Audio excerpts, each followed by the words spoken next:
What's better, crispy chicken wings using the Vortex method or smoked and then deep fried wings? Let's find out. Alright, so first we're going to set our smokers up, starting with our drum smoker. So we're going to open the door to our charcoal basket, fill that up about a quarter of the way, then I'll bury a fire lighter in there, light it up, push our charcoal basket back in and open up both of our vents. Then for our hot and fast setup, we're going to use our blackjack kettle. So I'm going to open it up, take the cooking grate off, then I'll take the charcoal baskets out, and now I'll get 2 firelighters going on the charcoal grate. I'll get our charcoal chimney on top, then you want to fill that up with some lump charcoal or briquettes. Alright, and now we've got about 10 to 15 minutes before those briquettes are going to be ready, so we'll use that time to season our chicken wings. I've got around 1 kilo of wingettes and drumettes here, so I'm just going to split them between the 2 barbecues, and we're going to season them both in our steak shooter rub. This rub's a great all-rounder, and it's going to give our chicken wings a really nice colour as well. Alright, now the briquettes in our drum have caught light and are burning nicely. We'll close our fire access door, and now we'll bring our drum up to temperature, which for this cook I want to be at around 120 Celsius or 250 Fahrenheit. And over in our blackjack kettle, the briquettes in our chimney are burning nicely in there as well. So we'll take our chimney out for a moment, then I'll place our charcoal baskets together in the middle of our charcoal grate, and I'll pour those briquettes in evenly between the 2 baskets. And now I'll close our lid and let our barbecue preheat for a few minutes. Alright, and after a few minutes we can get the chicken wings on in our blackjack. So we'll open it up and I'll get a nice little chunk of cherry wood straight on the fire. Then we'll get our cooking grate on, and then half of our chicken wings around the outside of our charcoal baskets. And we'll let them smoke away hot and fast at around 230 to 260 Celsius or 450 to 500 Fahrenheit. And now back over to our drum. This is up to temperature now, so we're just going to open our fire access door to get a nice little chunk of cherry wood straight on the fire as well, and then we can get the other half of our chicken wings on. Alright, so the wings smoking away hot and fast in our kettle will take around 30 to 40 minutes until they're done, and the wings in our drum we're going to give around 30 minutes. They'll probably be around 3/4 of the way cooked through, and then we'll finish them off for 4 or 5 minutes to cook the rest of the way through and crisp up in some oil. Alright, and after about 30 minutes in the kettle, the chicken wings are here, are nice, crispy and cooked through. I reckon we can give them 5 minutes longer just to crisp up a little more. And over to our drum smoker, you can see our chicken wings look completely different. That skin is all rubbery. They are almost cooked through, but they've just got to go a little bit more. Like I said, we're going to finish them off by deep frying them. So what I'll do is just transfer them to our fry basket, and then we want to deep fry those wings at around 180 Celsius for 4 to 5 minutes or until they are nice and crispy. And while those wings are frying away, we can get the ones in our kettle out. As you can see, these are looking absolutely amazing. And after 5 minutes or so, these are looking nice and crispy. So we'll just let them drip off and then transfer that to some paper towel. All right, and here we have it, our hot smoked wings, then our smoked and then deep fried wings. All right, let's go for a deep fried one first.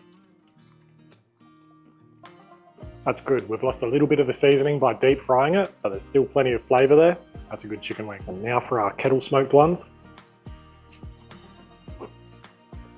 That's the winner for me. We haven't lost any of that flavor, and the texture is a bit better on these ones, I think. Well, there you have it. There's how to make some crispy smoked chicken wings 2 different ways. Like I said, I preferred the kettle smoked ones, but that's just my opinion, so try it for yourself and let us know what you think. If you've got any questions, don't hesitate to ask them in the comments below. And if you enjoyed this video, give it a thumbs up and subscribe to our channel so you don't miss our next videos. But for now, I'm going to go enjoy the rest of these off camera. So thanks for watching, and I'll see you in the next one.